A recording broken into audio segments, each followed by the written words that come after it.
Good afternoon. I'm Madonna Guy, and this is the Natural Alternative. Welcome. So, I've got a couple of things to cover today. I've got some information about Codex. Now, I've known this about Codex for a long time, and this is a really old discussion by a doctor who basically shows how it all started and what it means for our food supply. I'm then going to go into a place on our government website where they show us what is being released aerially here in Australia along the lines of vaccinations and things.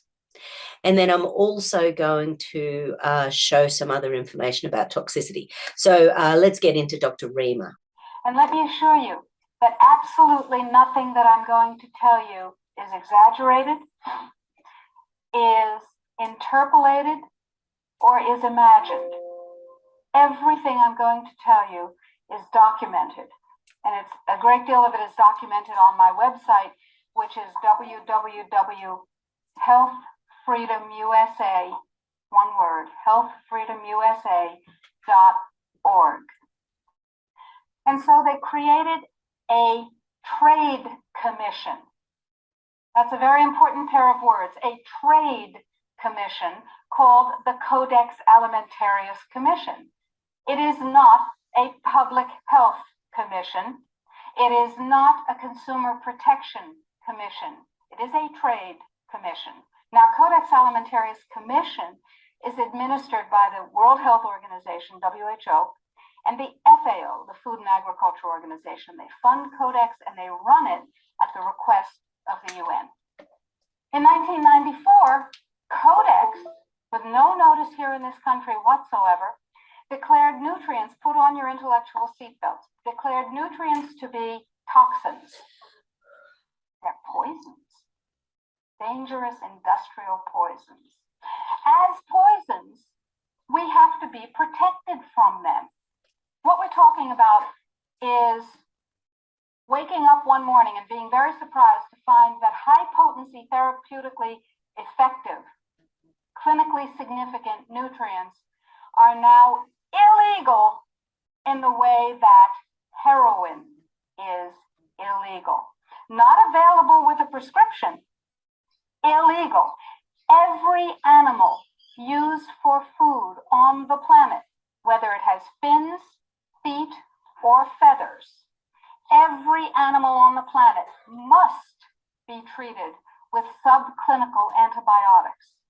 Must be treated with subclinical antibiotics and must be treated with exogenous growth hormones. Codex requires, mandates that all food be irradiated unless it's eaten locally and raw. All food, including organic food, of course. So is it organic afterwards? Go to Codex Alimentarius, do a Google search, and look, there are drop-down menus at the top of the official Codex page.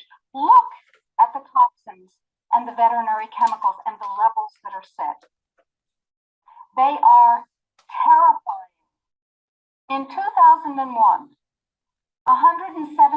countries, including the United States, got together and they said there are 12 really bad organic chemicals. They're called POPs, persistent organic pollutants.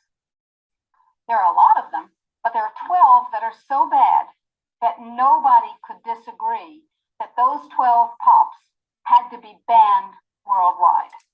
Before she goes on, just let me say about POPs, persistent organic pollutants, because I was at a seminar many years ago and they were looking at diabetes. And they were trying to find out whether it was just genetic, whether there were more components to it. So what they did was looked at two groups of diabetics. One where they believed it was in the genes, that the people in the family, all had that genetic predisposition to diabetes. Now, we know that like 98% of our genes can be flipped by dietary lifestyles, by environmental toxins, by stress, by trauma, by PTSD, by childhood abuse. So they looked at two groups, one group where they thought that it was predominantly going to be a genetic issue with diabetes, and then they looked at another group where they didn't believe. So for a start, they didn't find that was true in most cases. And they also had them differentiated between those who were underweight or quite lean, those who were just sort of a bit overweight, and then those people who were obese.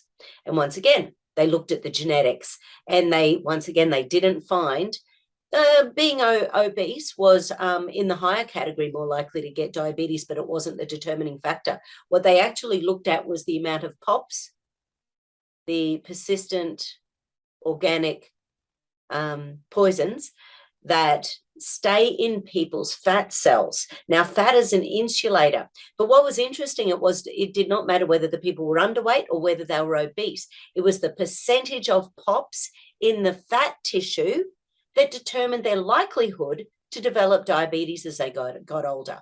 So isn't that interesting? So, and now what she's about to say is that since then, Codex has allowed 9 out of those 12 that they said were the worst ones on the planet to come back into our food supply.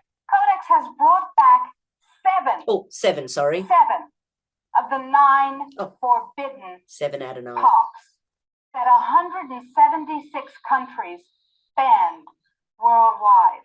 Dieldrin, aldrin, hexachlorobenzene, and the food that is imported from other countries that contains these substances cannot be stopped at our borders, because otherwise it would be, God forbid, a trade violation.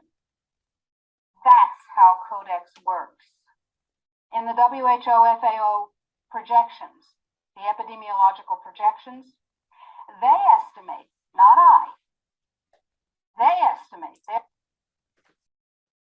they're the experts, that just the vitamin and mineral guideline alone, when it goes into global implementation on December 31st, 2009, will result in a minimum of 3 billion, that's B, bad, big, billion deaths, 1 billion through simple starvation. Those folks who die are not particularly economically successful from the point of view of the corporations, but the next 2 billion, they will die from the preventable diseases of undernutrition. Who will live? Probably those people who are wealthy enough and powerful enough to have their own pushers of clean food and nutrients. That's who will live. You and I? Probably not. Our children? Probably not. Our grandchildren?